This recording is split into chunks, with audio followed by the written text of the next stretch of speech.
valmistautuu suoritukseen linja-autolla kahdella pyörällä ajoon. Ja siitä lähdetään rampille. Pyörät nousevat sinne rampille ja auto kahdelle pyörälle. Löytyykö oikea linja? Sieltä taisi löytyä heti kättelyssä oikea balanssi. Tyylikkäästi Vesa kurvailee tällä 10 000 kiloa painavalla linja-autolla täällä.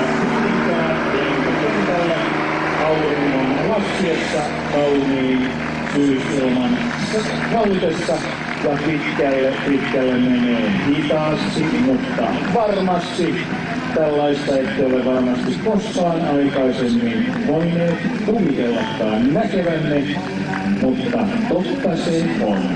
Ainoa mies Euroopassa, joka tekee tällaista ohjelmaa, hän on täällä tänään. Tällaista ei ole nähty edes James Bond-filmeissä.